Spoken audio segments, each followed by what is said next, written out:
To our planning committee, and can I welcome the members of the public in the audience this evening, and can I also welcome anyone watching us on the various ways that they can watch these meetings. It's a really warm day, but fortunately it's quite cool in here, so I will crack on. Item 1, apologies for absence. I have apologies for absence from Councillor Johnston, who is being substituted by Councillor Cunningham, and I also have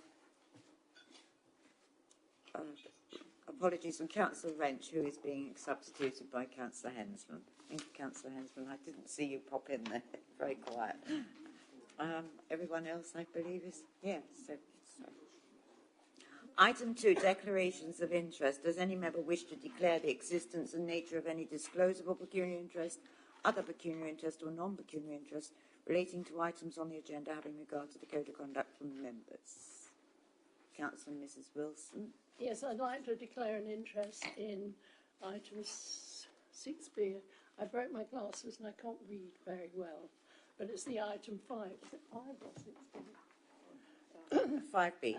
As I'm a Coggeshall Parish Councillor, however, I didn't participate in any discussion to do with this particular item, and I will be remaining and speaking and voting.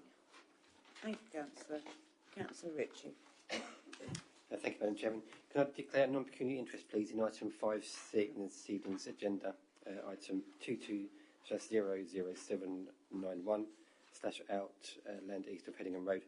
I am known to the Tutton family, which I believe are the applicants on this, but I have not spoken about this application at all, so I will remain debate and vote. Thank you, Madam Chairman. Councillor Mrs Beavers, did I see your hand? I think I did, sorry. Thank you, Madam Chairman. I'd like to declare a non-pecuniary interest in item 5C, land east of Headingham Road. I'm a member of Gosfield Parish Council, but I have not participated in this application or made any comments, so I will remain and vote. Thank you, Madam Chairman. Thank you. Councillor Swear. Thank you, Madam Chairman. An MPI in 5C, land east of Headingham Road, same as Councillor Beavis. I'm the ward member, but I haven't participated in and discussed this application. Thank you. Did I miss anyone? No. That brings us on to item 3, the minutes. I have the minutes of the 28th of June. Is it your wish that I sign them as a true record? If so, could someone move them for me? Move as a correct record, Chairman. Thank you. Did we find a seconder? Thank you, Councillor Mrs Spray. All those in favour? Thank you.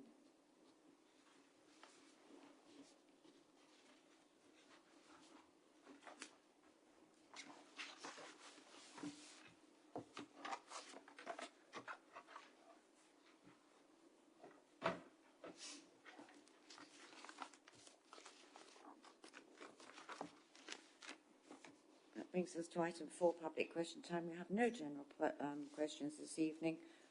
Members of the public that wish to speak prior to each application. So that brings us straight on to item 5, planning applications. The first application we're going to consider this evening is 5A, which is application 21-02863 REM, land at Rain Lodge Farm, Rain Road, Graintree. I do have 2 speakers on this application. I believe one of them hasn't arrived yet. Has Mr. Lee O'Riordan arrived? No. If he arrives before we finish question time, we'll let him speak, but if he doesn't, then he has lost his opportunity. So the next person that wishes to speak on this application is Mr. Tom Pike. He is the agent from Director of Planning Lampro Services. Thank you. Mr. Pike. Mr. Pike, I just remind you have 3 minutes to make your statement.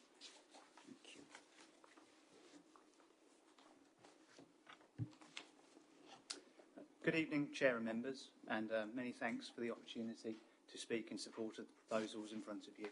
My name is Tom Pike, Director of Planning at Lampro, and I'm speaking on behalf of my client and applicant, Mulberry Homes. Established in 2004, Mulberry Homes is a privately owned company that builds residential properties. It has an enviable track record throughout the Midlands, and the site north of Rain Road is its first venture in its newly created South East region. We would like to reiterate a number of key elements which we consider weigh in favour of the proposals. The detailed design of the development wholly accords with the parameters and principles established by the Outline Planning Permission, and its delivery will assist the District Council in maintaining its 5-year housing land supply. The design of the new homes has been amended during the determination process to positively reflect feedback provided by officers and other consultees, and is stated in the officer's report to be a well-considered and quality scheme. The developer has not sought to maximise the number of new homes. The revised proposals include 42 new homes, whilst the outline permission permits a maximum of 45. Mulberry Homes has taken this approach to ensure a quality development that is appropriate for its location. This is recognised in the officer's report. 12 of the 42 homes are to be provided as affordable, which is consistent with the Section 106 requirements. All garden sizes and private amenity space for the maisonettes meets or exceeds the policy requirements. Extensive tree planting is proposed, together with large areas of grassland, planted beds and hedgerows. The scheme achieves over 9% biodiversity net gain, which exceeds current requirements. The scheme exceeds the minimum car parking policy requirements, and Mulberry Homes has accepted the need to provide EV charging points despite there being no policy basis at the point that the outline planning permission was granted. Whilst there is no requirement for it to do so, Mulberry Homes has agreed to vary the Section 106 legal agreement to include a financial contribution towards Essex Rams, redirect the NHS and outdoor sport financial contributions to an updated purpose, and indemnify the District Council against liabilities associated with its refuse vehicles. We are pleased that officers have recognised that there are significant benefits associated with the proposed development. We therefore welcome the recommendation that reserved matters are approved and ask members to vote in accordance with the recommendation to enable the development to be constructed as soon as possible.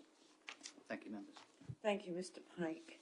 I'd just like to point out that Mr. O'Riordan did submit his letter of objection in writing, which you have all received. So the fact he's not here, we have still had all his objections, which we've been able to consider.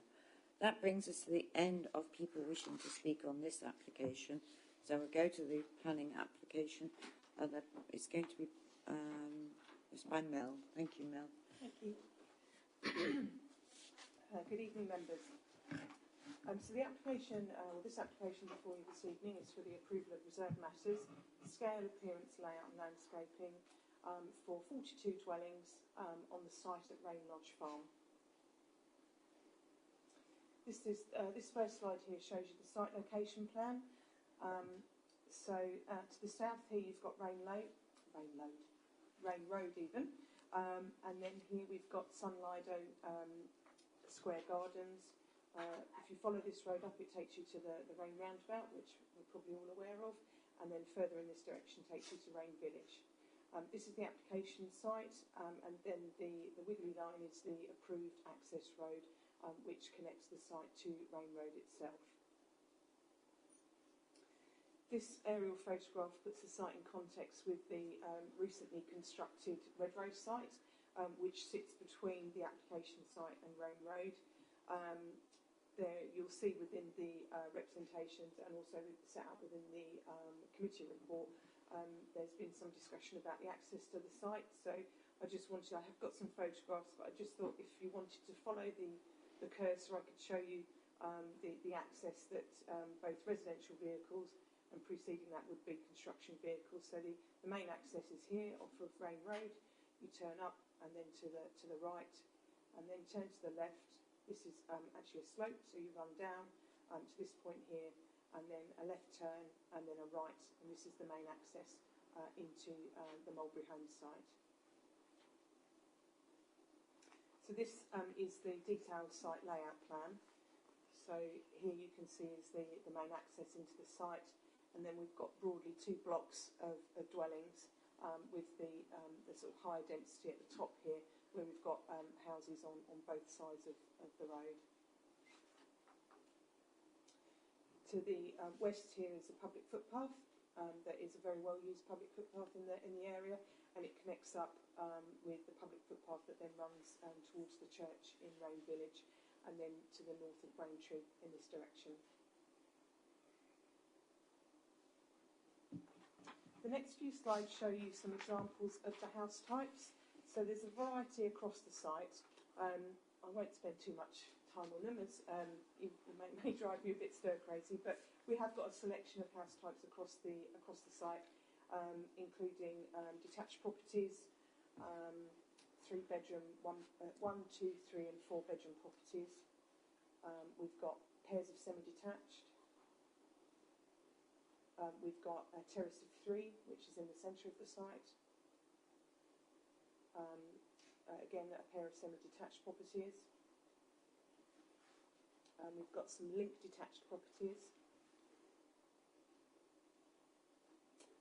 This is one of the larger 4-bedroom detached properties. These are the masonette units that are proposed to the northern corner of the site, the top corner of the site. And then these are the 2 slides here that show the elevations and excuse me, sorry, the elevations and floor plans of the single garage and then a double garage proposed. The next slides show you the example street scenes across the site. On this first slide here is the first main road as you come in.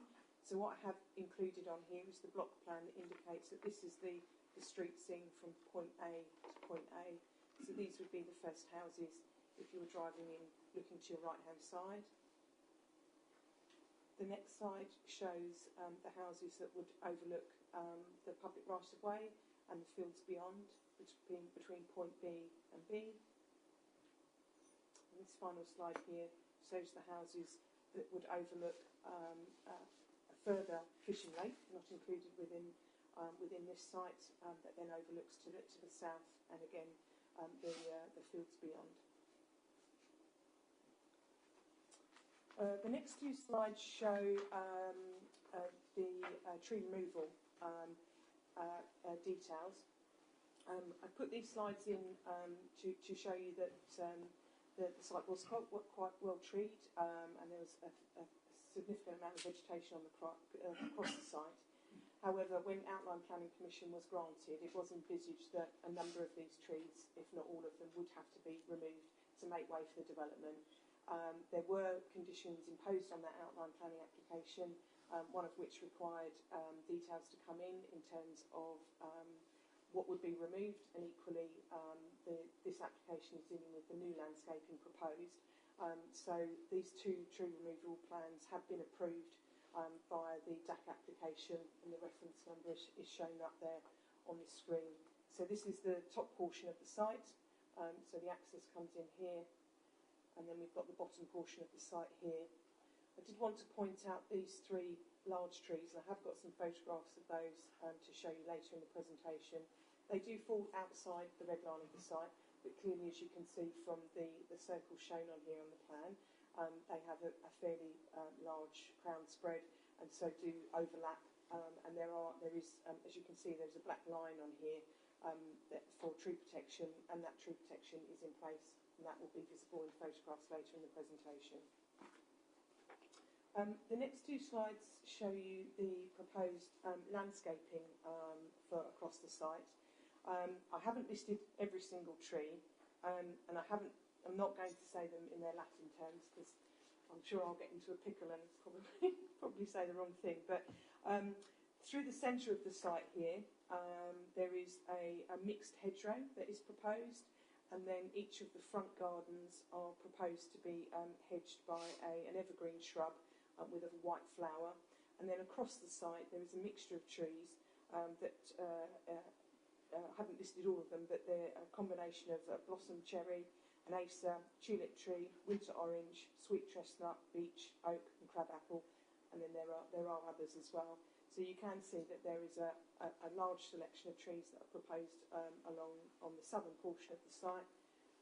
And then if I move to the north here, you can see that we've got trees at either end, and then specifically we have managed to secure the street trees that's required by the new NPPF along that first main spine road as you enter the site.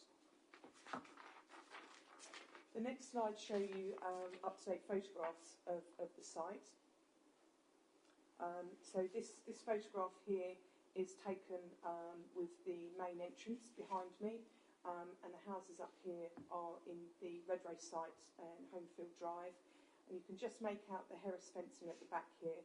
Beyond that, within that, excuse me, within that tree line is the public right-of-way that connects Braintree to Rain. This further photograph here is across the site towards the west. Again, you can make out the Harris fencing and the public right-of-way that sits beyond that. This is then looking sort of down to the southern portion of the site. You can also then make out these are some of the TPO trees that sit adjacent to the site.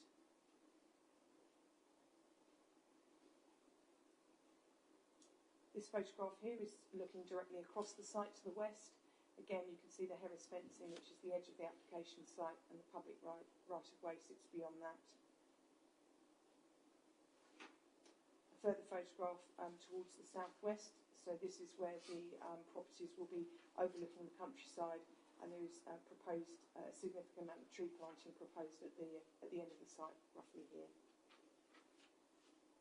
These next two slides show photographs of the existing TPO trees. So there's two in this photograph. You can see the protection fencing that's already gone in, and you can also then make out the existing properties within the Redrose site. So they sit within the two sites, but sit outside of the Mulberry Home site. And then this is the third TPO tree.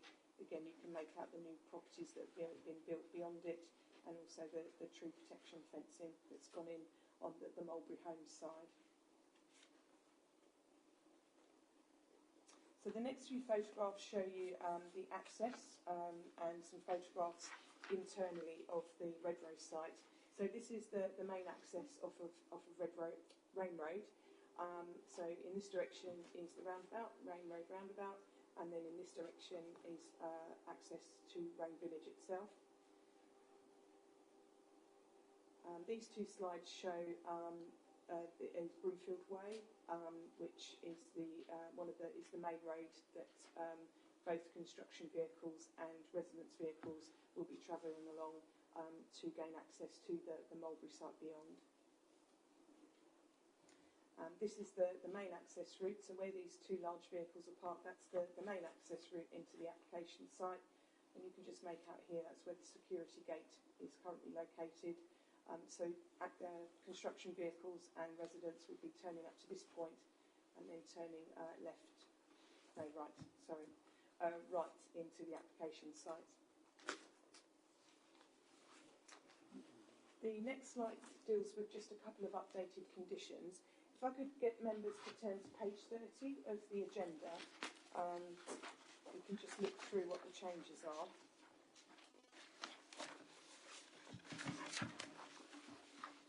So condition 3 is still achieving the same thing, ensuring that car parking spaces will be constructed and then retained, but it ties it down to each dwelling, as there would be a concern that how the current wording is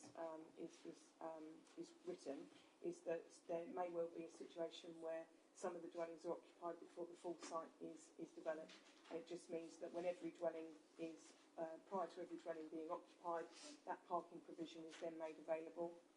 For condition 6, again, the same reasoning is behind that. It's to ensure that those bin collection points are available when each dwelling, prior to each dwelling being occupied, rather than the whole site, for the same reason, in terms of some dwellings may well be occupied before the whole site is completed. There is an additional drawing, which is the materials drawing, that would need to be added into any recommendation. Though the palette of materials that are proposed on this drawing are very similar to those already used on the Redrose site, which aligns then with the design approach that was taken by officers in our negotiations, that the design of the Mulberry site should try and align as much as possible with the design already within the Redrose site, so there is some continuity between the larger site and the smaller one.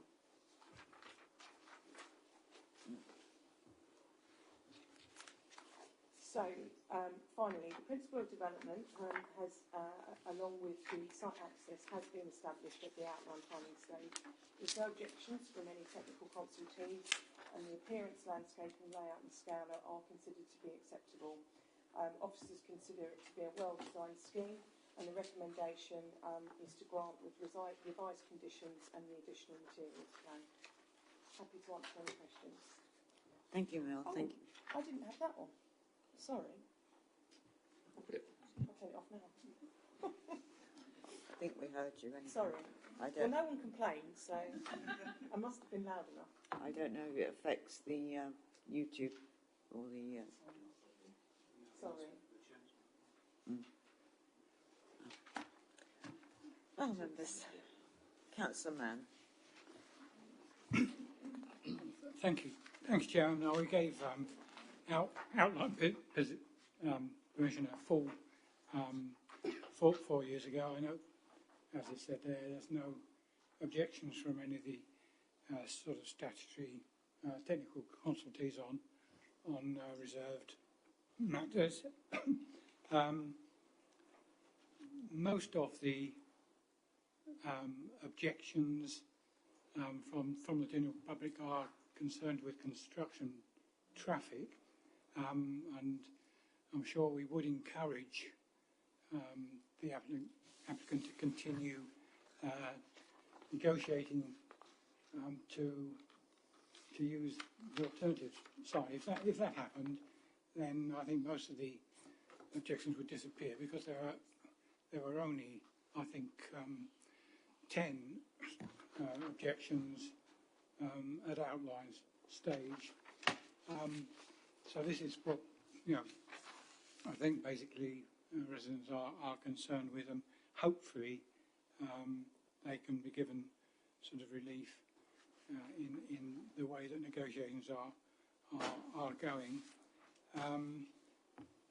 Good to note that applicant has worked with officers and made modifications as requested. My only nickel probably will be with the market mix. 15 4-bed, and I think I'd have been much happy to see more 2 beds in the mix, but overall, the affordable contribution, I think, is very reasonable. But that would be my main bone of contention if the construction traffic problem can be resolved. Do agree that permitted development rights should be sort of refused, or they should be removed, so that the street scene as we see it is maintained, unless we particularly deem otherwise. Thank you, Madam Chairman. Thank you, Councillor Mann. Councillor Abbott. Thank you, Madam Chairman. Yes, I agree with Councillor Mann about, and I saw the late letter from the developers saying they will try and secure a means of access which is better for residents, and that's good. And I also agree with him about the market mix. It's not ideal. We'd like to see a stronger mix towards the lower end of the price range. On the positives, I think I agree with the agent that the density is reasonable. They've not tried to cram in, as we see on some developments, to the nth degree, so that's good.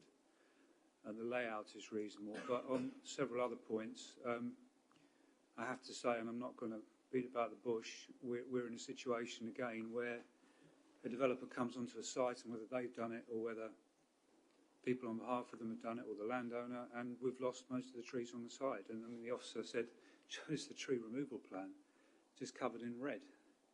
What are we doing as an authority? On site after site after site, we are losing the majority of trees, extensive lengths of hedgerows. We shouldn't be doing it. We've got policies in our own, both the previous and this local plan, which said we should be trying to protect trees, and we're simply failing.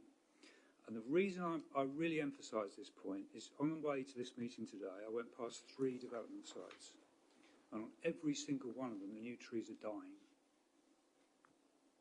The one at Cressing on the main road, great big standard trees in full view of the road, they're dead or very close to it.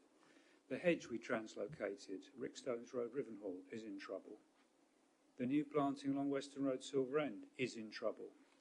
We should be protecting the trees on the sites because they stand a much greater chance of surviving through climate change and drought than the new planting does, if nothing else. Second point is, I'm assuming we have yet again not got the sustainability features, and I know what will be said, you know, the local plan and the policy, but I'm assuming officers they confirm we've got no renewable energy, we've got no major water storage on houses, such as underground tanks to store rainwater for this time of year. I know the bit about the electric vehicle points, which is good. I'm assuming probably they're going to build to minimum building regs in terms of insulation. We're simply not future-proofing our developments, and for that reason I can't support it. Thank you, Councillor Albert. Councillor Mrs Parker. Thank you, Madam Chair. I was pleased to see the quality of the planting. I do accept Councillor Abbott's point that the new trees and planting has to be watered, especially this time of year. Otherwise, they will die, and they will take even longer to get to a position where they could replace the trees that have been removed. But I am pleased to see the quality of the planting, and I think it's actually quite an interesting mix of trees, which I'm sure will benefit the future residents. The only question I had really was something that hasn't been picked up in the presentation, but it is, I'm a bit concerned about the objection that's come in regarding the overlooking from the maisonette. And the way of resolving that has been to suggest that both the bathroom window and the kitchen window on the first floor are obscured glazed. I don't think it's very nice to have a kitchen where you cannot see out of the window, and I don't see why it's not possible, having looked at the elevations, why that kitchen window couldn't be put on the other elevation, so that it overlooked, so you actually didn't have any windows on that flank of the house. So I'm being very specific. It's the last house, I think it's next to 21 Homefield Way. I mean, I did look at the elevations and the plans. I didn't see why that window couldn't be put on the other flank, so there was absolutely no overlooking on that property. There's the window there, bottom right-hand corner. Is that now? Have I got? So we've got two windows on the rear here. Okay, maybe so let me just. So for the first floor, it would be, so one of them is for a bathroom, and the other one is for a kitchen. Yes, could that not be sort of put there? And on this side. On that side.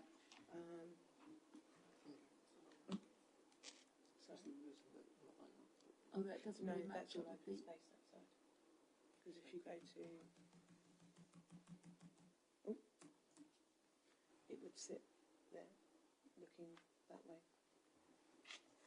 So it would move from that way.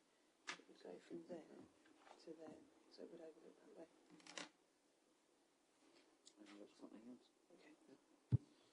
So, Councillor Parker, I think you're right. If Mel can just bring the plan up again. So, on the floor plan, it does look as though there would be the provision to shift that window or to put a non-obscured window on the other flank elevation. That might be the easiest thing. So, if there was a concern about it, we could certainly put a condition on to require that by way of a detail. Yeah. So I think it's a fair point. I think obviously in terms of, I suppose in terms of our position on this is if there was a concern, and given that the kitchen is a non-habitable room, although I appreciate the point you're making in terms of having been able to have an outlook from it, given the floor plan for that particular unit and the other windows which are part of that open plan kitchen living area, I think we consider that as a whole to be an acceptable level of amenity. But potentially there's there would be the ability to install an additional window on the other side. The only thing is whether or not those, in terms of the kitchen layout, it does then potentially compromise the kitchen layout in terms of where your taller units and cupboards and things can go. But if members felt strongly, then clearly that could be covered off by a condition. I think it's very strange to have an obscured window in a kitchen. I mean, I personally would prefer that window to be just moved onto the other flank, so that you didn't have to. You could still have. I appreciate the point about the kitchen units, but it does affect both the future occupiers and also the neighbour. Thanks. Thank you. Councillor Swear. Thank you, Madam Chair.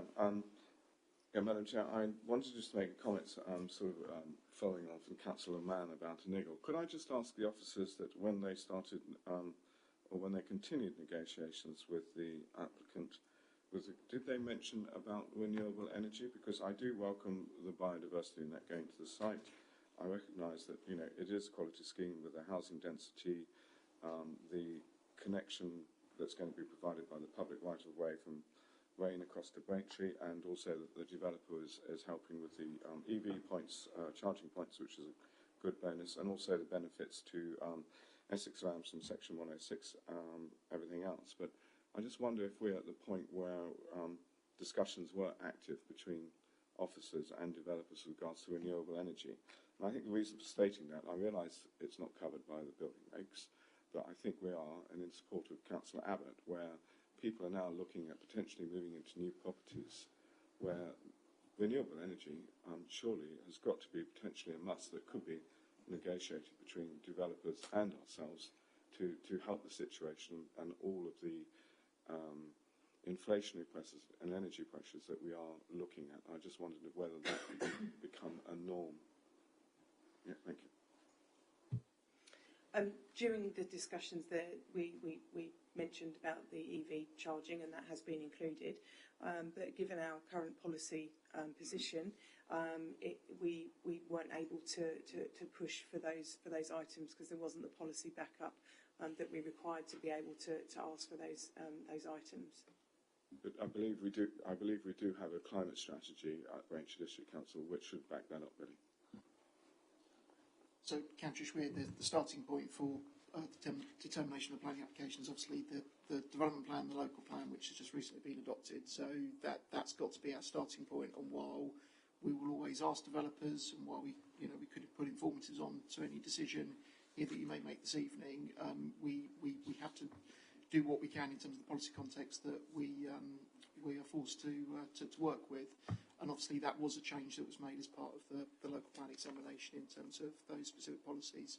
So we will continue to push the agenda, and obviously as more and more developments come forward, now that the local plan has been adopted, we'll be able to seek to try to push that agenda more. This is obviously an application that came in the context of a different policy context. It's been determined against the context of the newly adopted local plan. But we will do what we can as officers to push that particular agenda, but ultimately we are restricted in terms of what we can require through the actual policy. Chris. Councillor Cunningham. Thank you, Madam Chairman. I'm sympathetic to a lot of the points that have been made in the debate so far, but I'm conscious we have to make a decision with the information in front of us and the policy framework that's in place at the moment. And I think along those lines, what we have is an application that has considerable merits in places and also is a sympathetic development to coalesce alongside the existing Red Road development on Rain Road. Therefore, Madam Chairman, I'm very happy to move that we grant the reserved matters application. Then, if member colleagues are prepared to agree with the condition outlined by Councillor Mrs Parker.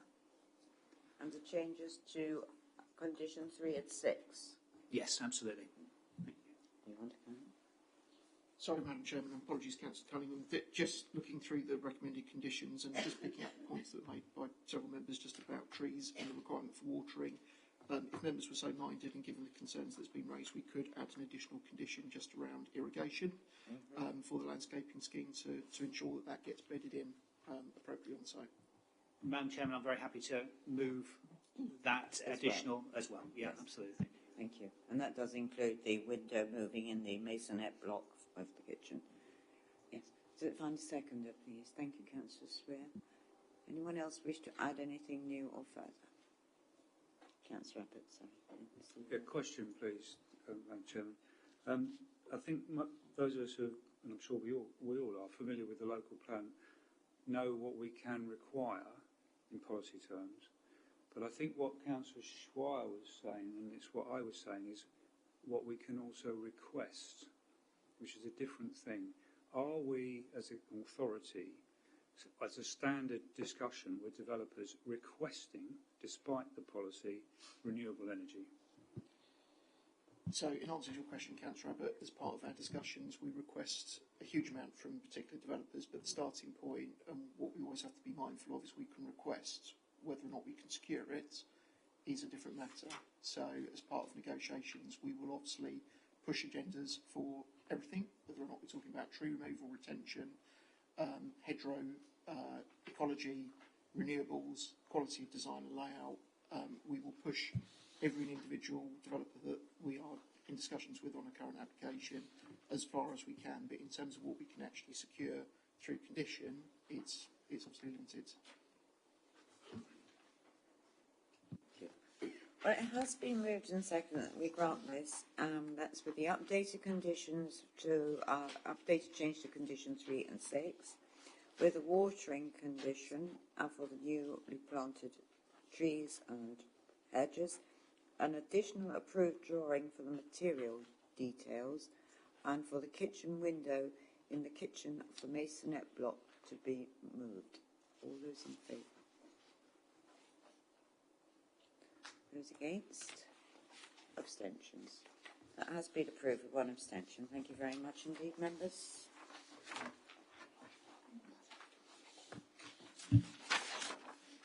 That now brings us on to application 5B, which is application 220000814, 73 Church Street, Coggeshall. It can be found on pages 34 to 53, and I do have two speakers on this application. And the first person that wishes to make a statement is Mr. Ian Stock. He is an objector. Mr. Stock, can I invite you to the table and just remind you you have 3 minutes. Thank you.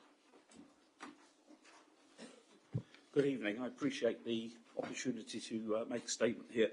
I've lived in Coggeshall for 20 years and known the town and the building concern for another 15 before that. I was a member of the Coggeshall Neighbourhood Plan Group and had significant input on the associated design guide that went with that.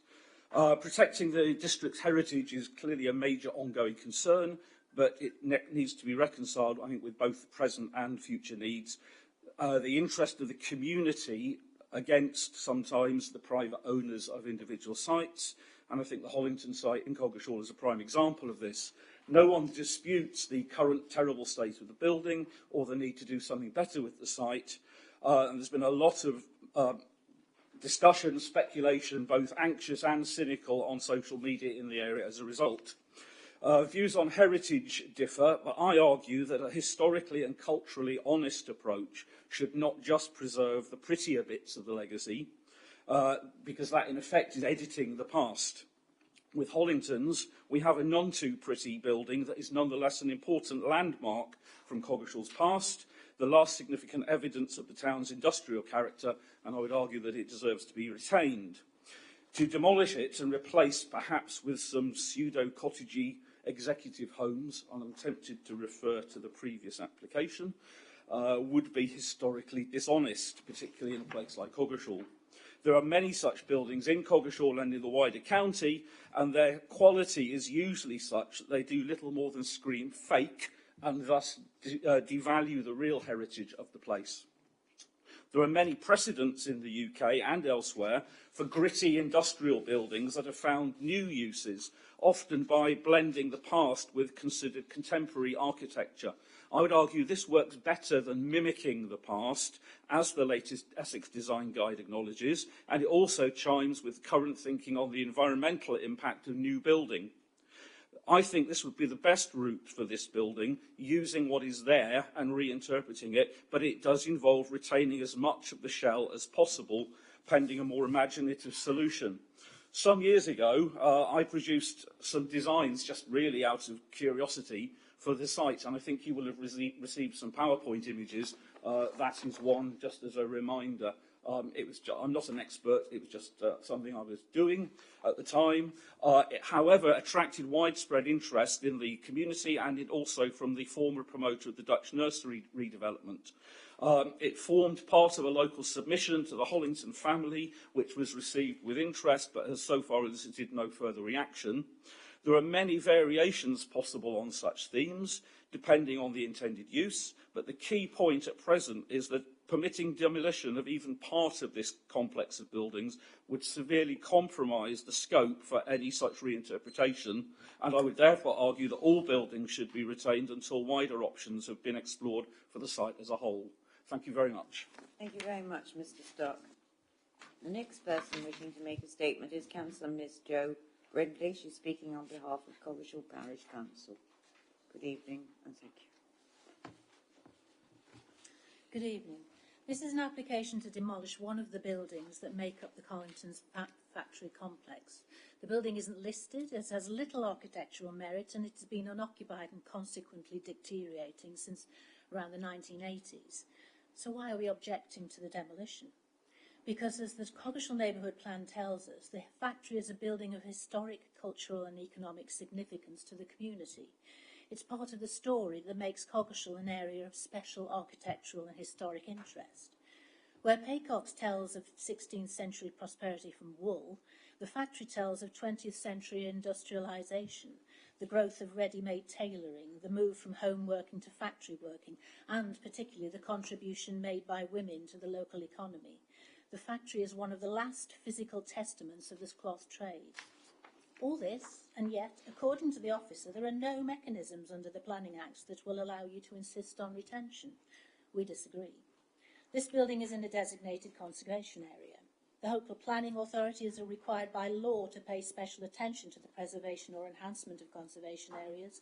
Demolition won't preserve or enhance the conservation area, it will destroy an important element of what makes it special. This means the application should be refused. The local plan requires a detailed redevelopment scheme before demolition can be permitted. The MPPF requires all reasonable steps are taken to ensure new development proceeds. There are no redevelopment proposals here. The application should therefore be refused. The officer tells you the deteriorated state of the building has made repair uneconomic and poses such a threat to the public that all other considerations, law, guidance, your own development plan, all are outweighed. But government guidance tells you to disregard the deteriorated state of the heritage asset when making decisions unless there's deliberate damage or neglect. This building's been allowed to fall into a state of disrepair over a very long period. If the consequences of this inaction are treated as a factor in a decision to permit demolition, you would in effect be sanctioning such neglect and enabling owners to ignore their responsibilities.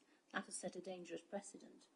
And finally, despite the danger the building allegedly proposes, the officer sees fit to recommend allowing up to 3 years for demolition to begin. That's plenty of time for a new application with redevelopment proposals that will enhance the conservation area and avoid a legacy of uncertainty and wasted opportunity. That's why you should refuse this application. Place Services warn of high levels of harm to heritage and failure to meet the statutory obligations imposed by the conservation area provisions. They advise against permitting the demolition of this building without proposals for redevelopment. We urge you to follow their advice and refuse this application. Thank you. Thank you very much indeed, Councillor. That brings us to the end of people wishing to make a statement on this application. We'll now go to the presentation, which is going to be made by Chris. Thank you, Chris. Thank you, Madam Chairman. Good evening, members. So the application before you is seeking planning permission for the demolition of Building 1 within the former factory complex. The site is located along Church Street, but also just off Vine Street in Coggeshall. I'll just take you through the set of plans, and we've got some photos as well, and then I'll summarise the main issues. Obviously, we've just heard from the two public speakers. So the application site in this case is outlined in red. I'm sure many of you will be familiar with the complex in question. The site, as you can see, is located adjacent to Vane Lane, and you have Church Street on the other side. You've got existing residential development around the site. Just a bit of an aerial context in terms of where it sits within Coggeshall. So you can see East Street down there at the bottom, just to give you your bearings. In terms of the detailed block plan, so again, it shows the outline of the existing factory complex, which comprises the 3 buildings. The building proposed for demolition is located effectively on the 2 street frontages, and you can see it's outlined in a purple colour with the red line going around the entirety of the site, and you've got Queen Street to the rear.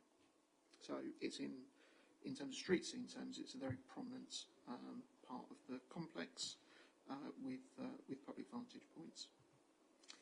Now, just a few photos of the various frontages. So I'll just take you through these again. I'm sure members will be familiar with the complex and the immediate area.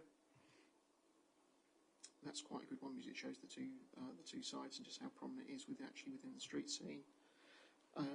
Couple just to show the existing condition of the building. You can see some of the issues there with the roof. And again, one to the rear. This is from Vane Lane. And to the rear of the building, so you've got the outshot at the back. And a slightly more closed up look at the roof. So, as we've heard from the 2 public speakers, so this is actually a very balanced application because the site is located, as stated, within a conservation area. The building is considered to be a non-designated heritage asset. It isn't a statutory listed building, but clearly this is a building of local importance and of a certain character, and therefore heritage issues and concerns are very much at the forefront of consideration of this application.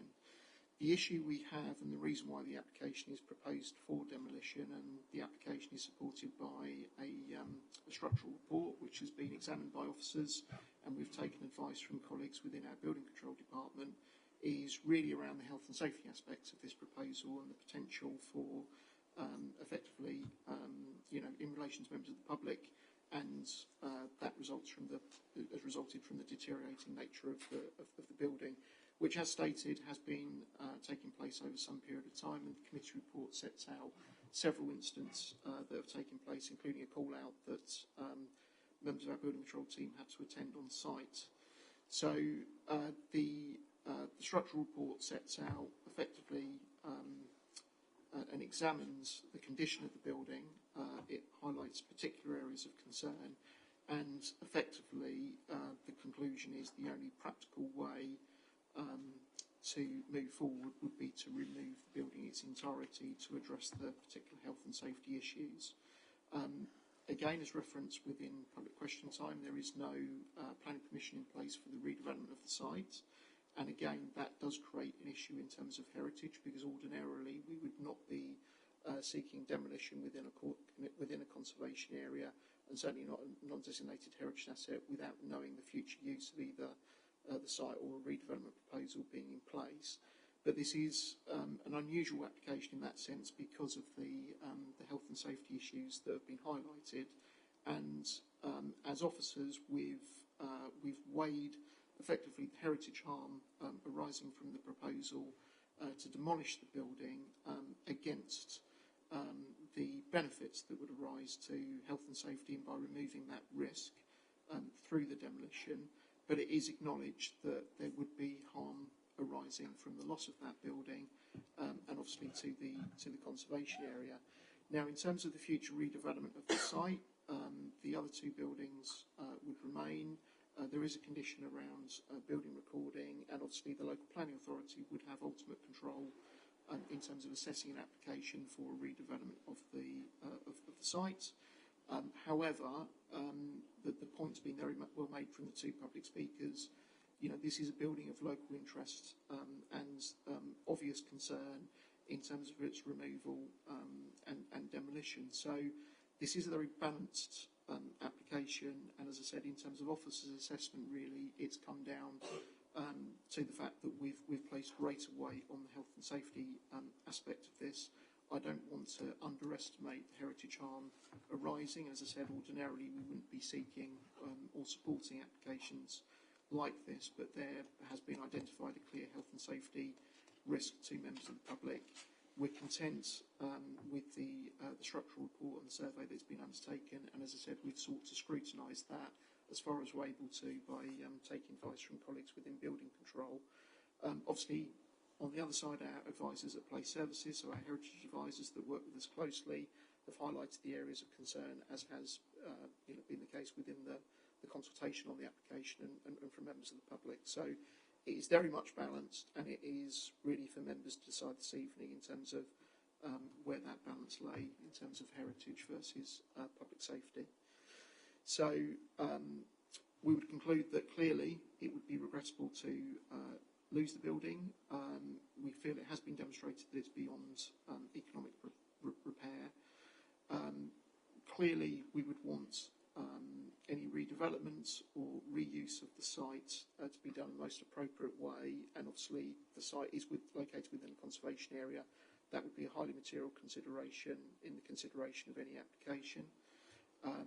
In this case, we do feel that the public benefits outweigh the harm, but it is very balanced, and clearly both local and national policy raise concern over this. So it is recommended for approval.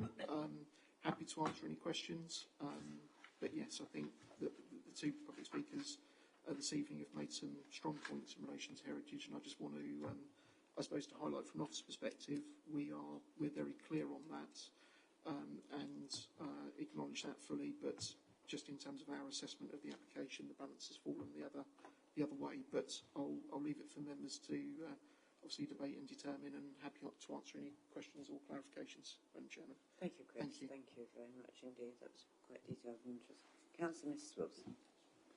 I'm going to try and read this, but this has sprained my glasses. I might be a bit not able to read it.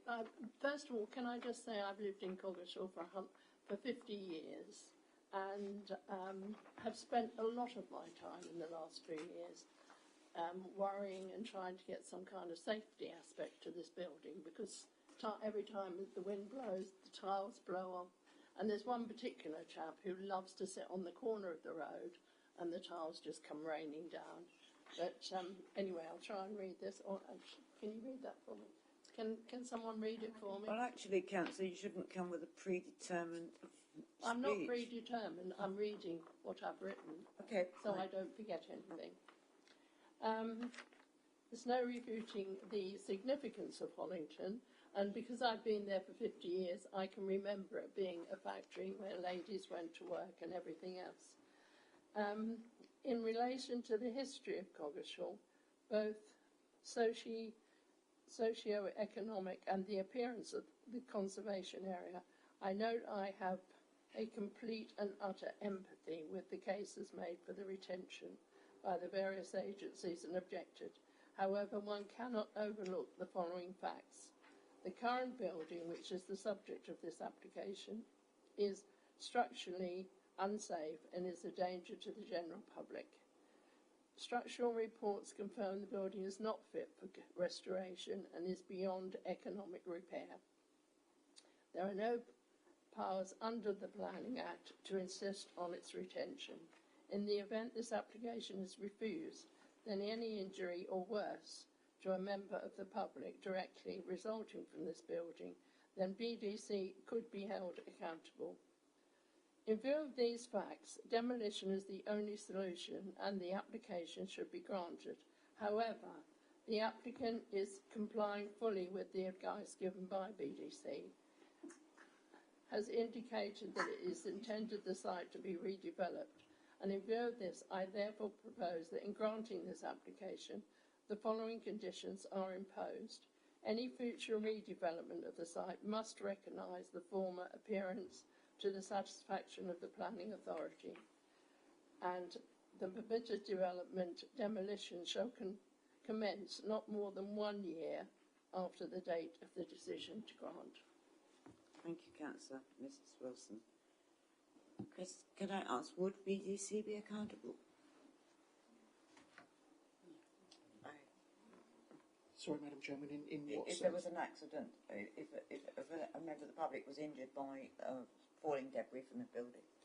So I can give advice on planning in terms of Yeah, I just liability. wondered if I wouldn't like to stray into an area where I. No, I just wondered if we'd couldn't looked give into legal- that before the application was considered. Yeah. Councillor Abbott, then I'll come to Councillor Mrs Spray. Before I say what I think, could I ask a question, please? Looking at this in principle, as opposed to this particular building in a conservation area, if a property owner has bits of the building falling off into the public realm, surely there is an authority, whether it's this authority or another authority, which has the powers to tell them to make the property safe so that doesn't happen. I would have thought so.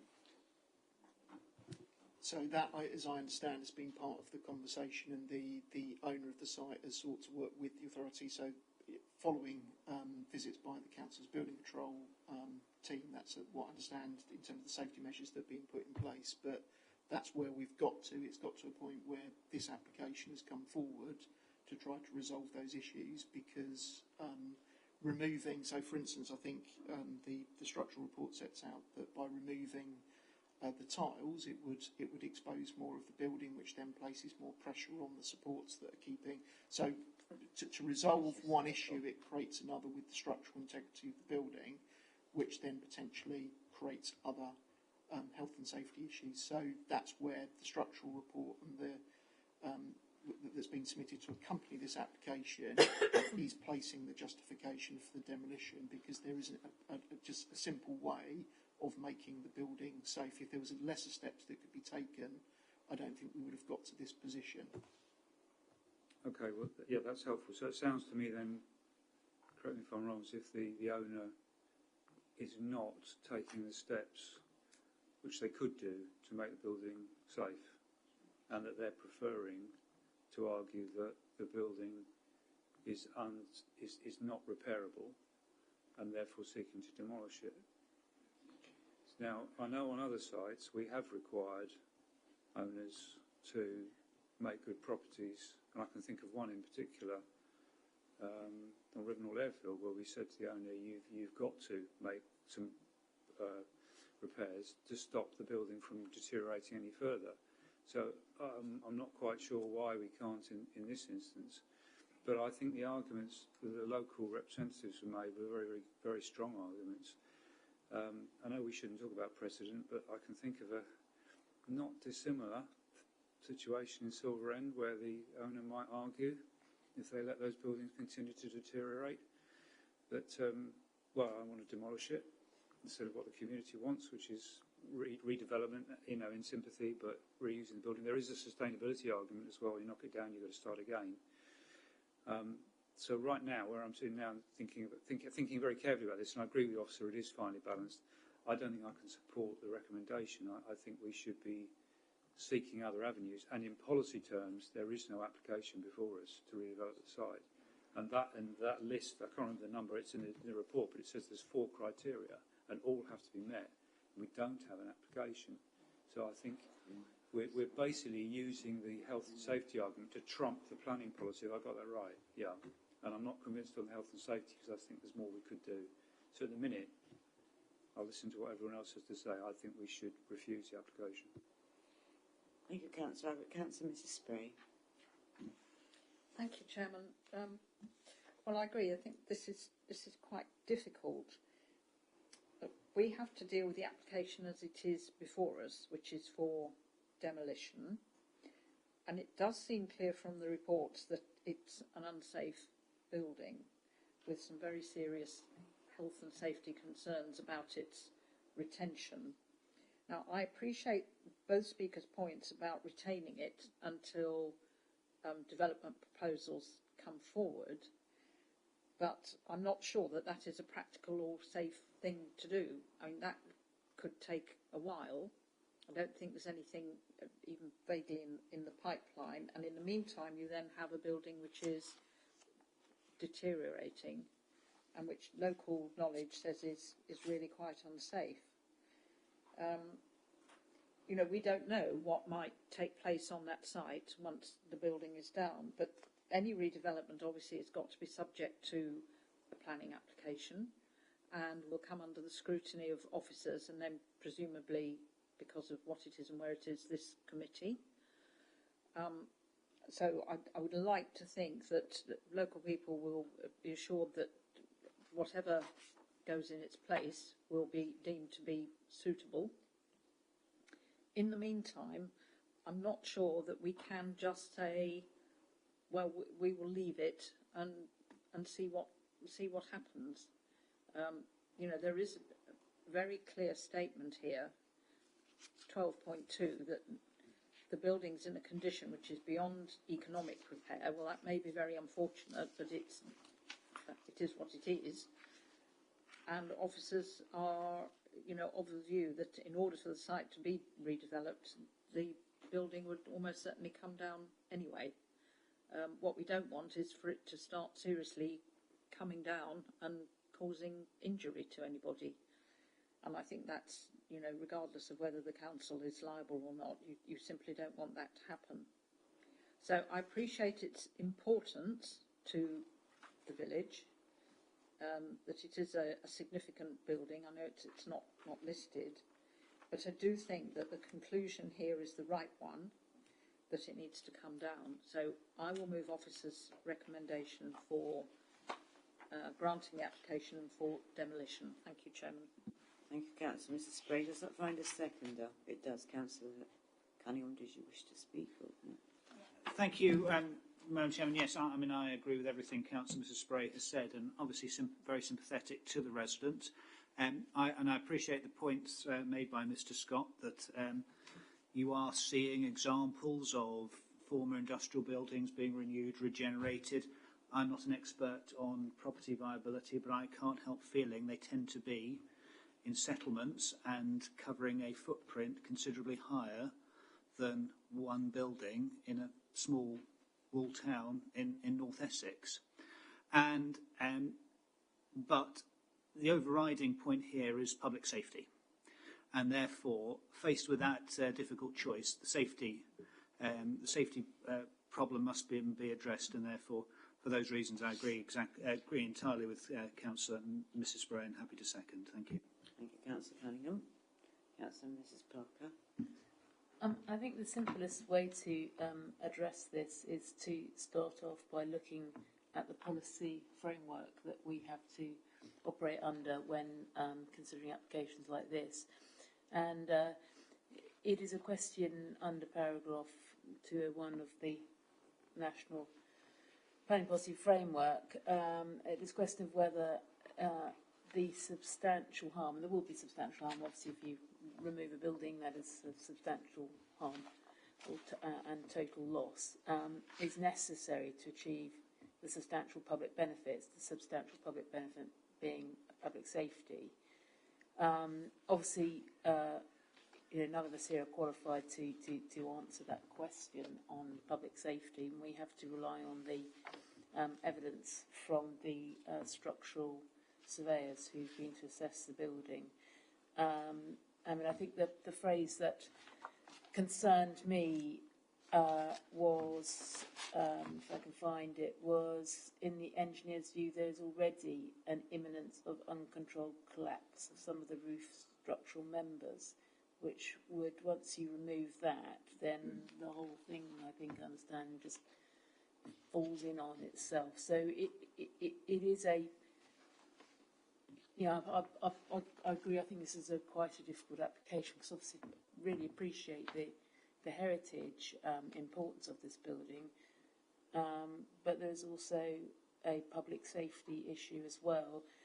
I think the thing that I'm sort of struggling with in particular is paragraph 204 of the framework, which talks about we should not permit the loss of a whole or part of a heritage asset without taking all reasonable steps to ensure the new development will proceed. So what steps are we taking, or can we be taking, to ensure that the new development will proceed? And are we, under the policy background, not able to grant permission for this asset to be demolished without that alternative, without having taken those reasonable steps? Could you answer that for me? Thank you. So it's a very good point, Councillor Parker. So I think starting with the MPPF at Para 204, I suppose there's a point there which I'll just pick out where it says local planning authorities should, as opposed to shall. So there is but the emphasis is clear, and the same with our own local policies. It's clear, that there's great weight is attached to heritage, the preservation, enhancement of heritage and features. So, again, this is, I think, quite an unusual application in the sense of we've got to this state with the condition of the building that effectively that's why the application for demolition has come forward. We're not in a situation where this has been part of an ongoing discussion around the redevelopment of the site. No proposals have come forward. So the application before members this evening is purely for the demolition as opposed to a demolition as part of a redevelopment of the site. Clearly, if members felt that the case had not been adequately made in terms of the health and safety and the imperative to demolish the building, then it's within members' gift to refuse the application on those grounds, and the developer, the applicant, would then either have the opportunity to appeal that decision or consider whether or not they went away, done further work in relation to potential redevelopment. But I think the case that's been, certainly from our perspective as officers, I think the case that's been made in connection with the health and safety point and the imperative in terms of the removal is such that I think that's unlikely. But I think the applicant would probably appeal and then seek to go down that route. But I'm not aware that there is a proposal in the offing in terms of the redevelopment, which, as I said, ordinarily is something that we wouldn't be supportive of as officers. Councillor Abbott referred to other sites in the district, and we've always sought to resist it, but it is the state of the building in terms of where we've got to, which is backed up by both the structural report and the advice from our own building control department. So fully recognise what both the frameworks say, but also obviously our own local policies, and that's what makes this a really, I think, quite a difficult application. The reason why we referred it to planning committee, because we were aware of the local feeling of this building. I've known Coggeshall most of my life. It's a glorious village, and this is a really prominent building within the street scene. So the recommendation is certainly not been done on our behalf lightly in that respect. But unfortunately, local policy and guidance doesn't always cover every eventuality. And I think here the application has been made on the back of those conversations with building control about how the building can be made safe. And the steps, as referenced within the report, my reading of that, my understanding of that, is there isn't a clear or easy way to address those matters without potentially causing other structural issues, which again comes back to the health and safety point. So I'm not sure whether or not those comments are helpful or not, Councillor Parker, but I think in terms of the framework, as I said, it's clear in terms of its intent and what we should be doing.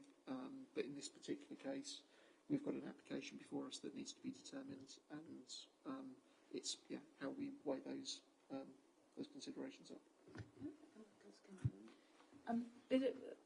It's probably a sort of fool's errand, really, but is there any merit in putting some kind of condition that requires the application to come forward for redevelopment site? So we couldn't compel through condition for an application to come forward, I don't think, but there's the potential to require.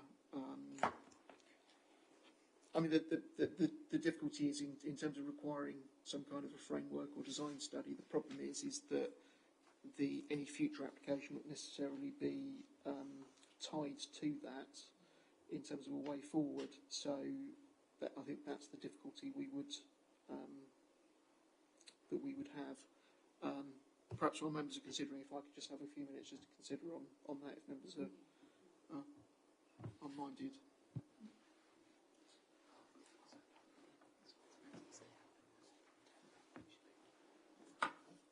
And apologies, members, my laptop battery has just died, so that's why the screen has gone blank.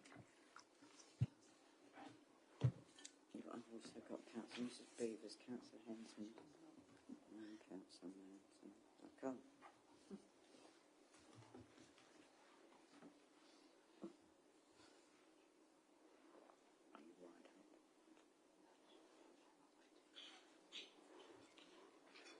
Did you want to respond to something, or am I? Sorry, Madam Chairman. So I was going to leave it for members to debate further. Okay, but fine. if That's you, fine. if you want, Okay, I'll apologies on- move on.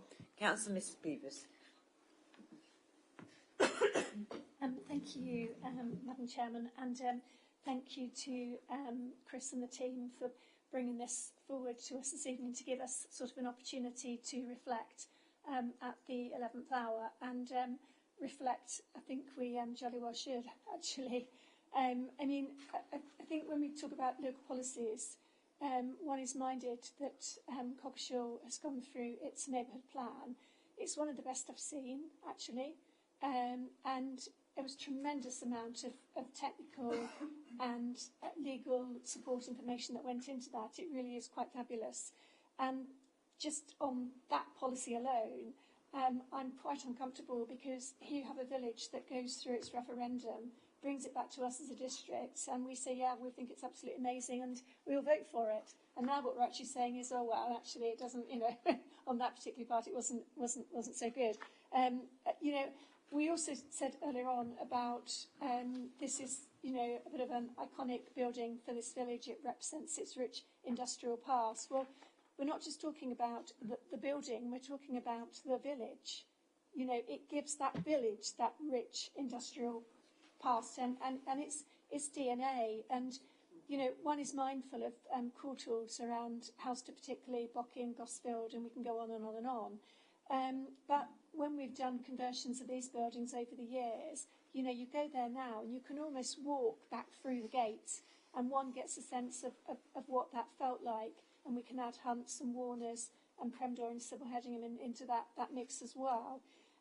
We have a site actually in Sybil Hedingham, a site that looks to, I'm no expert, my late father was had his own building company, so I was on the building site from quite a young girl, and I've seen some dilapidated properties, and this isn't one that I appreciate, you know, I've read the report, that it's dilapidated as some I see around the district, and one's also mindful of some of our listed barns as well, where we've got some pretty horrendous buildings that are left, and then, you know, in time we're able to restore them.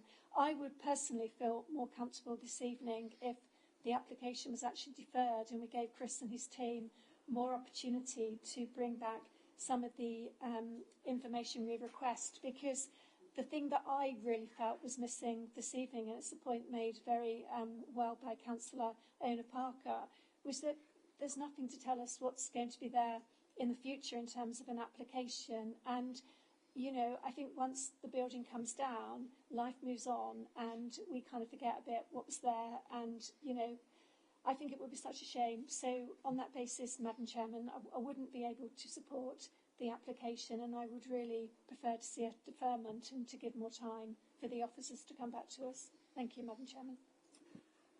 Are you moving to deferment, Councillor Mrs. Beavers? Madam Chairman, I think we've got a motion moved, haven't we, by Councillor Mrs. Spray and Sorry. Mr. Lightman? Yes. We have a live motion, sir. You wish to come back now, Chris. I've still got Councillor Hensman and Councillor Mann.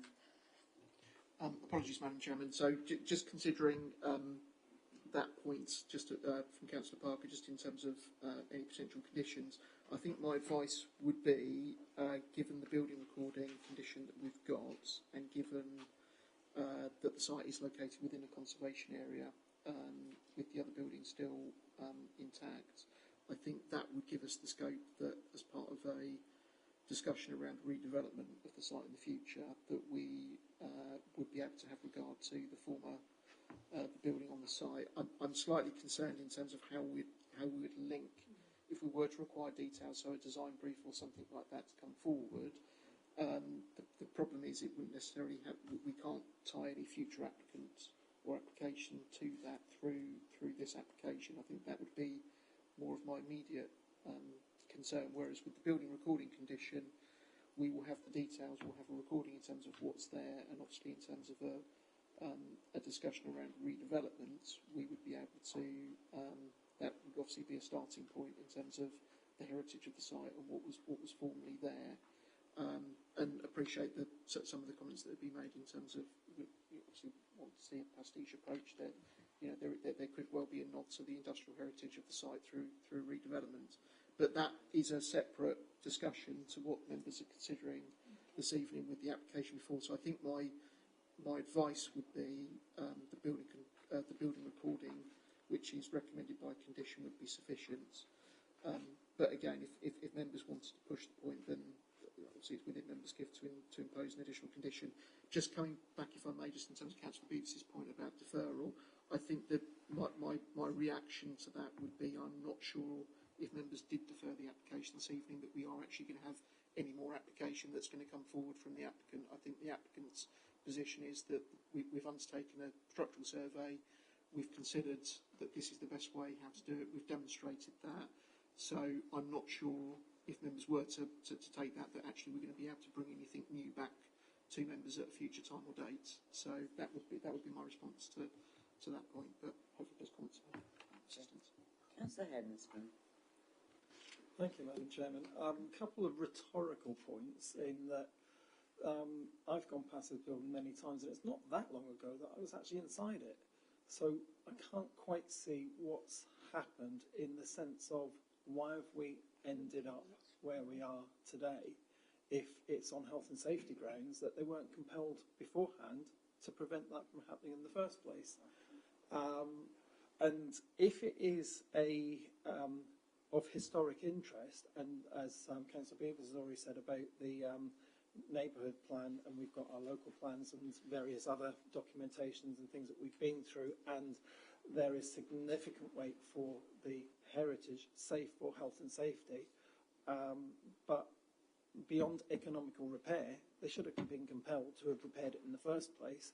However, if the community really wants to show off its heritage, then why doesn't the community, if the owners are engaging, I don't know whether they are or not, I know like in Silver End you've got the factory that's been sitting there for years and we don't know what's going to happen, whereas if these owners are able to work with the community, I for example took a derelict factory that was falling down, we took the roof off, shored up the walls, put the new roof back on and repaired it, and we've got a nice new community asset. And because we turned it into a charity, we were able to access significant funding which enabled us to do that. So therefore the beyond economical repair comes down to how much people are able to fundraise and put towards it. And I think there's enough will in that village, if it wants to preserve its heritage, it should be given the opportunity to put its money where its mouth is, try and see if it can fundraise for it, and I've proved it can be done. So just to demolish it and have nothing more coming forward, and you'll have a smaller footprint of the same thing, it's not the same as something that's been there for over 100 years. So that's my tuppence worth. Thank you, Madam Chair. Thank you, Councillor Hensman. Councillor Mann. Thank you, Madam Chairman. I was a frequent visitor. You used to be able to buy suits off the actual floor. Pop in and buy a suit. And so I availed myself of that on very many occasions over the several years. Now, I'm uncertain that we can insist on its retention in its current state, because it's not a listed building. It's a significant building, but it is not afforded the protection of a listed building. That is something different. And I think the fact that it is currently in private ownership leaves it fundamentally to the owners to decide the way forward for their site, because that's what planning law says, and they do appear to have demonstrated it's beyond economic repair, and we think it's unsafe, and therefore it's in the public interest for it to come down. But I mean, the positive thing is that we do have the power to determine how the site will be developed in the future. It's in a conservation area, which gives us, more impetus to be able to do that, and we can insist that Councillor, can we have one meeting, Any- please? It's distracting. Proposal that comes forward reflects that conservation area's status in this part of Coggeshall, and it's respectful of the context and the history. So perhaps we're getting more alarmed than we should be, because we do have power over what will replace the demolished building. Thank you, Councillor Ronan. Councillor Ritchie. Thank you, Madam Chairman. Councillor Mann probably made the point better than I could have around the powers that we have with regards to its reinstatement. If it was demolished, absolutely it's in a conservation area, and absolutely you would have to complement rather than detract from what's left behind in the remaining two buildings that were left there. And just having a look at some of the pictures on Google Earth, that building has really suffered over the past few years. You can see visible holes in the roof lining. You can see where the lack of drainage has washed the grouting out, the pointing out of the brickwork. And if for nothing than the assurance that it is in a conservation area, and if a proposal was to come forward in the next few years, it would have to go through the mill to ensure they met the high standards of a replacement, and therefore I will support Councillor Spray and Councillor Tom Cunningham in proposing and seconding for demolition this evening. Thank you, Madam Chairman. Thank you, Councillor Ritchie. Councillor Abbott. Just very briefly, Madam Chairman, I don't often disagree 180 degrees with Councillor Mann, but I'm afraid I'm going to have to on this occasion. We only have the power to determine an application the applicant puts in. We do not have the power to direct an applicant to come forward with a certain scheme. I'm not suggesting that. No, so what I'm saying is that if we lose the building, that's it. And what might come afterwards is within the applicant's gift, and it could be something completely different to what we might want. We only have the power to decide whether that's acceptable or not. So I think once the building's down, that's it. There's no guarantee that what will come afterwards might be something we like, and we would only be able to determine what we've got in front of us. Yes, thank you. Well, I think we've given this a really good airing, and everybody's had their opportunity to speak. It has been moved by Councillor Mrs Spray and seconded by Councillor Cunningham that we grant this application. All those in favour of granting it? 1, 2,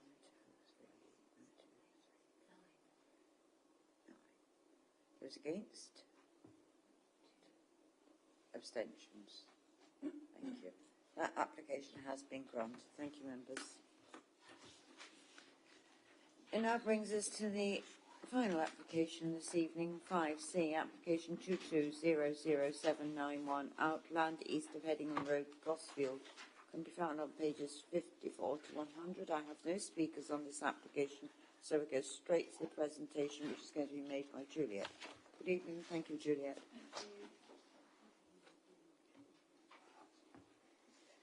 Thank you. Good evening, members. This is an outline application with all matters reserved for the erection of 14 dwellings at land east of Headingham Road in Gosfield. The site is situated to the northeast of Gosfield, to the east of Headingham Road. It measures approximately 1.8 hectares in size. There's a public footpath to the north of the site, just showing here along the track, and a pavement to the side of the site which leads into the village. The site is situated within the wider setting for the Grade 2 listed Shardlows Farm Barn, which is over here. Members may recall an application that was considered by the committee in March 2019. This encompassed the wider site for 135 dwellings, which was refused and then subsequently dismissed on appeal by the planning inspector. This is the adopted local plan proposals map for Gosfield, and we can see the sites up here. This is outside of the defined development boundary. This is the indicative layout plan that has been submitted for consideration. A new access road is proposed off Headingham Road, which is here. The road then splits to provide access to dwellings for plots 1 to 9 to the north and plots 10 to 14 to the south. A mixture of detached and semi-detached dwellings are proposed. The garden sizes for the plots aren't specified, but officers have measured them, and we're concerned, particularly for plots 1 to 9 up here, that they fall below the Essex Design Guide standard. The layout proposes 14 hectares per hectare, which is 14 dwellings per hectare, which is short of the 30 dwellings per hectare required by policy. This proposes inefficient use of land. A new access road is proposed to access Oaklands and Shardlows Farm up here. This will go through the field to the rear of the site. It's proposed that the existing access, which is here, would be closed, and this would only serve the residential property next door, Honeywood. The Heritage Officer has raised a particular concern regarding this access here. So we can see the listed building in blue. It's approximately 200 metres to the northeast of the site. The Heritage Officer has commented that despite the nearby modern buildings, it is still possible to appreciate the barn's historical position as part of the wider Agrian landscape. This was a point that was also raised by the planning inspector in considering the previous scheme and in his appeal decision. The Heritage Officer has also raised concern that the introduction of a new route through this historic field boundary and open fields of the listed building setting will have a detrimental impact on the wider setting. So this is a satellite image of the site as it is. At present, it's undeveloped, and it provides a gradual introduction into the built form of Gosfield as you travel in a southerly direction. The village announces itself in a fairly discreet and understated manner, and we can see on this image the established hedgerows which define the boundary of the site to the east and to the west. This is an aerial view of the site with the proposed indicative layout overlaid on the top. The proposed layout introduces a more suburban character along Headingham Road, which would create a greater sense of a larger settlement than actually currently exists. This was noted by the planning inspector in his appeal decision for the previous scheme, where he stated that along Headingham Road, the scheme would extend built form into the countryside, which would represent a marked change in character to the approach into the village. So here we have a indicative proposed street scene as viewed from Headingham Road. So plot 1 is up near the track, and then plot 10 is nearer towards the village. So this photograph was taken on the opposite side of the road to the site, adjacent to the proposed access. We can see the established hedgerow along the road, which contributes to the rural character and the street scene. However, to facilitate visibility displays and access, trees and hedges will need to be removed. Some of these have been identified as healthy and could be managed to improve their quality. As part of the consultation, both the Ecology Officer and Landscape Officer have raised concern regarding the significant removal of this roadside hedge. The Landscape Officer has also commented that although mitigation planting is proposed by way of a replacement replanting, the loss of character, habitat and an established wildlife corridor from initial removal will take years to recoup. So this photograph is taken on approach into the village, and we can see the soft transition from the countryside into the urban area. And then in this photo, the site is to the right, and again we can see the established hedgerow. A couple of the mature trees are on there, and then the proposed access is more or less opposite where these existing houses are. And then this photograph was taken from Headingham Road, looking into the site, and in the background we can just about make out the hedgerow, which sort of defines the eastern boundary of the site. So this is the existing access to the north, which is proposed to be closed and would only serve the residential property that we can see next door. Should also say that this is a public footpath along this track, so there still will be views in and out of the site. And then this photo was actually taken from the public footpath. And on the indicative site plan that they've submitted, this view would actually be looking into the back of a terrace of 3 dwellings. And on this one, these photographs were taken, again, travelling in a sort of a southerly direction into Gosfield. Oh, dear. That's weird.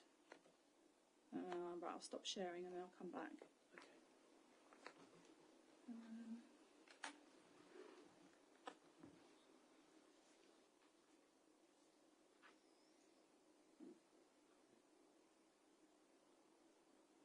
Sharing, but nothing's happening. I can see it on here. What's happening there? Oh, yeah, we're back. Sorry.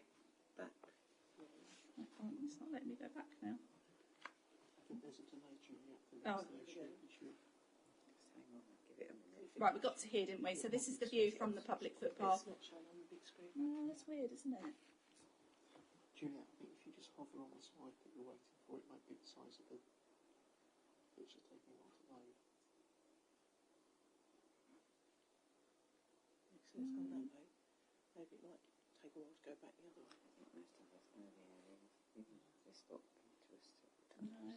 Oh, yep, there we go. Right. So, sorry about that. These photographs were taken travelling in a southerly direction into Gosfield village. And again, you can see the role that the hedgerow and the tree plays instead of the character for this part of the street scene. Oh, it's worked, okay. So on to the planning balance. Pages 81 to 84 of the committee report set out the planning balance that's been applied. A summary of the adverse impacts are detailed on this slide, and they include the harm to the character and appearance of the area, harm to the heritage setting, harm to the trees and hedgerows, concerns regarding design and layout, and insufficient information provided on protected species. There's also the adverse impact on failing to contribute towards managing sustainable patterns of growth due to the reliance on the private vehicle to access services and facilities in key service villages and the main towns. So the public benefits of the proposal include delivery of market and affordable housing, economic and social benefits following occupation, and Section 106 obligations should an agreement have been entered into. However, in applying the flat planning balance, officers have concluded that the adverse impacts of the proposal would significantly and demonstrably outweigh the benefits. It is therefore recommended that planning permission is refused. So the reasons for refusal are set out on page 86 and 87 of the committee report. There are 6 reasons for refusal put forward. Reason 1 refers to failure to demonstrate adequate garden space can be provided, the inefficient use of land and the detrimental visual impact on the rural character of the road and intrusion of development into the countryside. Reason 2 refers to insufficient information submitted to demonstrate the development would not adversely impact upon protected species. Reason 3 refers to the loss of healthy trees and the established hedgerow without good arboricultural reason. Reason 4 refers to the detrimental impact of the proposed access on the setting of the listed barn due to the loss of the historic field boundary and erosion of the open field. And then reason 5 refers to the reliance on the private vehicle to access services and facilities in nearby towns and key service villages. And then finally, reason 6 refers to the lack of a Section 106 agreement being prepared to deliver infrastructure improvements and affordable housing. Okay, thank you. Thank you very much, Juliet. Councillor Swill. Thank you, Madam Chairman. Madam Chair, I'd just like to say thank you to the officers for the report. I think that report, which gives a good overview of what the applicant is asking for this outline planning permission, but as was stated, we do now have a local plan section 2 and agreed. It is outside the development boundary and is considered to be in the countryside, and I think most importantly it's really imperative to take notice of what the the planning appeal stated about the design and the guides and the principles that were established there as well in regard to the listed building and the extending the built form of the village. I think really the officers have summed it up and given it some good details there, and I would move officers' recommendation, especially on the reasons given, the 6. I don't quite agree with reason 5 because there is a village shop and there is a lot of sustainability, but I think all the other reasons are relevant, so I'm quite happy to move officers' recommendation on that basis. Thank you, Councillor Swear. Does it find a seconder before I move on? Councillor Beavers, you did indicate you wish to speak as well. Do you want to speak now? Nothing to add. Thank you, Madam Chairman. Councillor Abbott. Yeah, thank you. Just briefly, Madam Chairman, yes, I agree on the reasons for refusal. I don't think on its own it would have stopped this, but I'm pleased on this occasion to see the defence of the hedge, which obviously you look how close that is to the road, very much like the one on Western Road, Silver End, which I shall go on about until the time I pop my claws.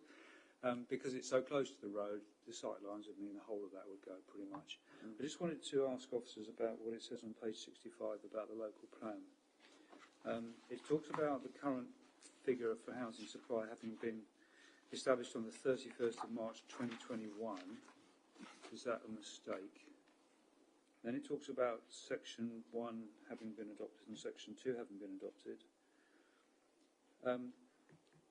Where are we with this? Because we're still referring to two things here, referring to a 5.3 4-year supply, then the Brain Valley decision, and then 5.1.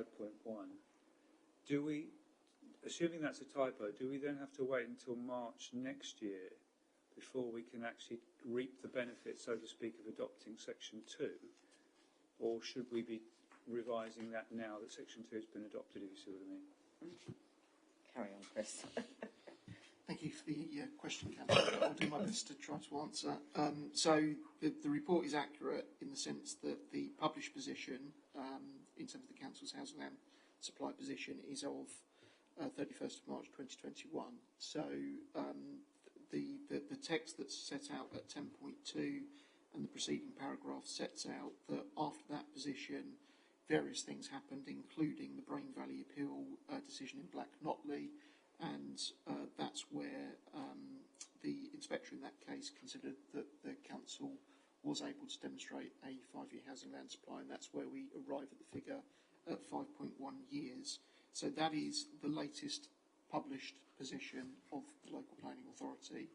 The planning policy team are in the process of, as they do every year, reviewing the information. I have got no further detail for members this evening because until that work has been completed in full, we do not know what the position would be. But that is a piece of work that is undertaken by the planning policy team and on an annual basis. So the look back will be as of 31st of March 2022, and then the updated position that will get published will be taking account of the position at that time.